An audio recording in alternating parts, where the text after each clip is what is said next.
Culture and the Arts. He is a Dacomago awardee and Davao's Pride. Please put your hands together for Joey Ayala! Ang gabi! Happy Kadayawan! Salamat! Mabundak ang buwan! Ako si Joey Ayala. I lived in Davao City from 1974 until 1991. Kadaghanan sa akong mga kanta, dirigid na ako isulat. So this first song, ang title ani Maglakad, inspired by San Pedro Street. Kasi di man pagbagtas ko rin. Lakaw-lakaw. But in the 70s, ang populasyon sa Davao, 700,000 ra. Karon kay murag 1.7 million siguro. Layo na tayo. Ganito makakita pagkabaw niya, doon sa palengke na yung mga kabaw, na mga kambing. So this is inspired by Davao in the 70s. I was still in college when I wrote this song.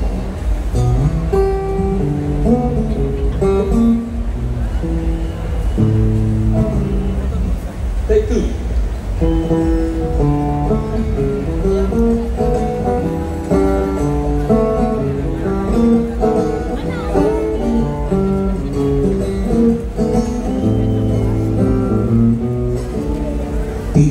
Bang walang magawa?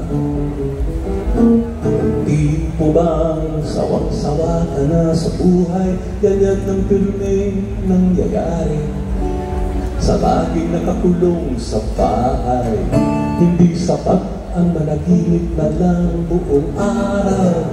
Hindi sapat ang magkamot na lang ng tiyan na nanging gamot sa kainipan. Ay maglakad sa lansangan, maglakad kaya makikita, maglakad igalaw ang iyong paa, maglakad sa lansangan. Isuot ang iyong sapatos, tsinelas o pakya. Kung ika'y ganahan, di pwede magpaa at maglakad ng dahan-dahan. Huwag kang maghabol, iyo ang panahon, easy lang. Maglakad, pagmasdan, sari-saring mga hayop, mga manok na nagtatawiran, asong nagliligawan,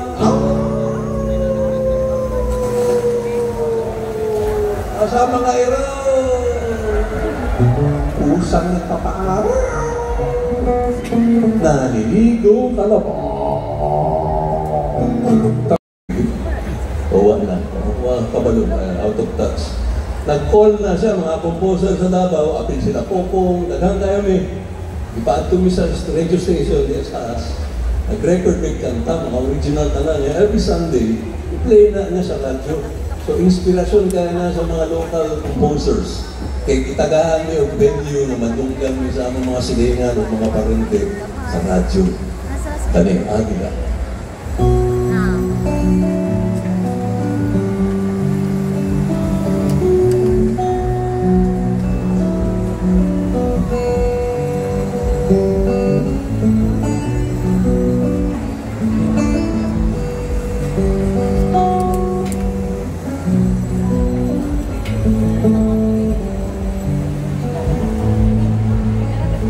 Nais kong lumipad tulad ng agila at lumutang-lutang sa hangin, pagkaroon ng ugat sa puso ng kabubatan. Ngunit ito ay panaginip lang at maaaring di matupad.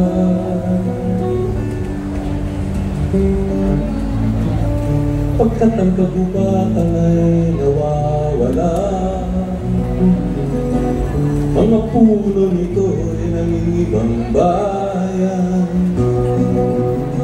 At pag walang puno, wala na rin mapupugaran. Kapag ang agila ay walang pugad, wala na siyang dahilan lumipad.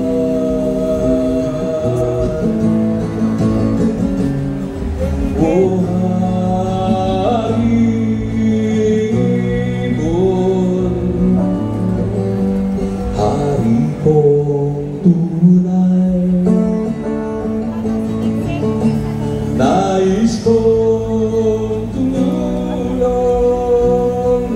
ng kaharian mo'y muling buhay.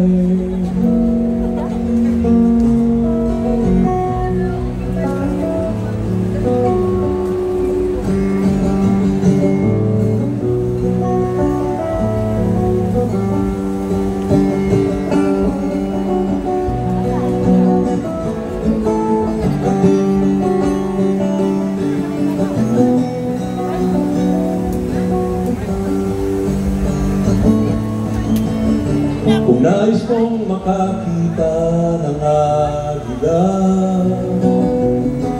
huwag kang tumingala at tumitig sa langit.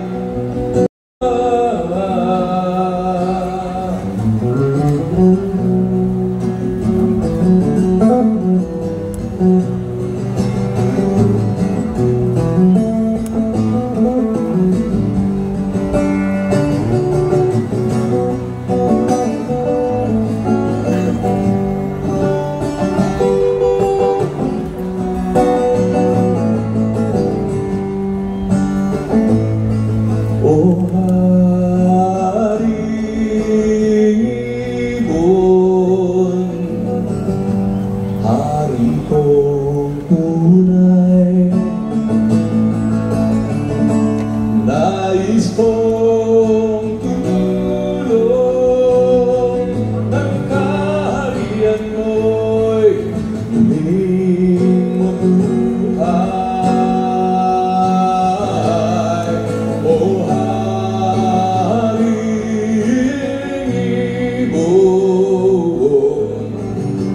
Hari kong tunay,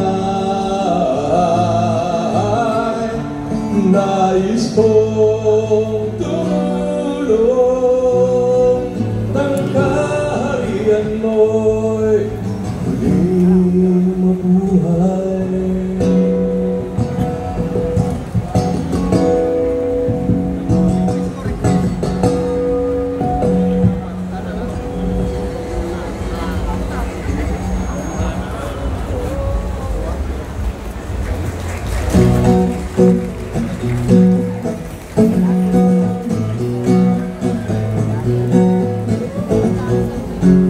Ako'y karaniwang tao lamang, tayo't kabayo, yan ang alam.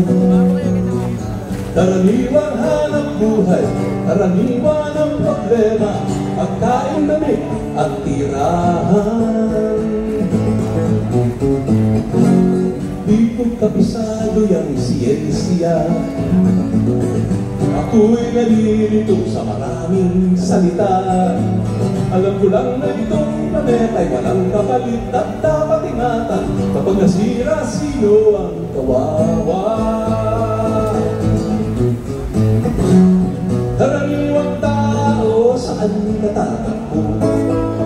Kapag nawasak isang mundo, karaniwang tao, anong magagawa upang matayan ng kalikasan?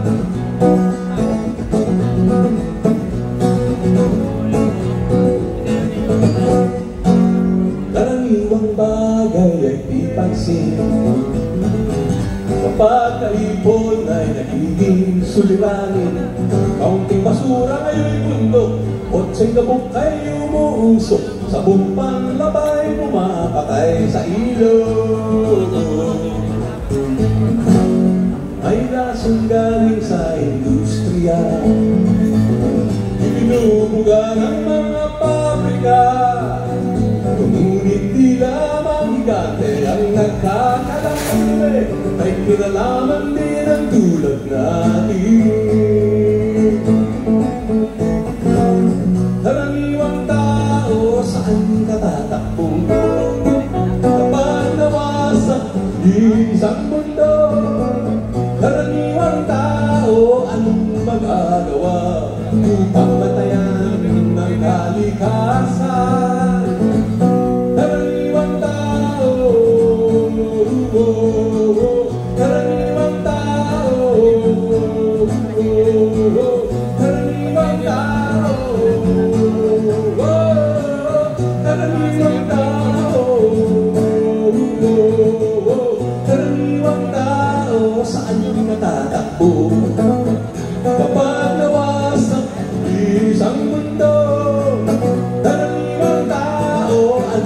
magagawa upang matayan ang kalikasan, karaniwang tao.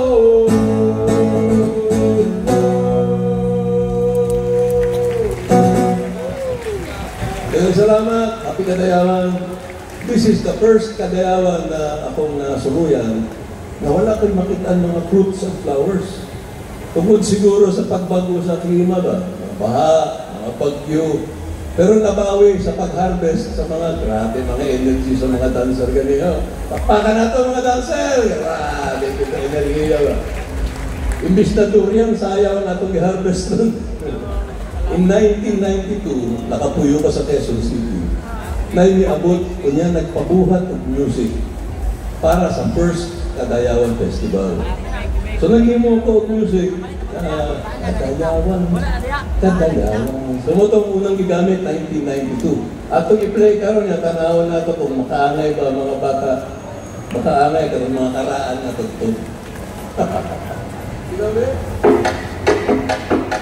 Ladies and gentlemen, let's invite and see some members of all the 16 contingents to join Sir Joey Ayala of Indak-Indak sa Kadayawan in this exciting community dance. Sayaw tayo, sayaw.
Kadayawan, Kadayawan, daghang salamat sa Kadayawan.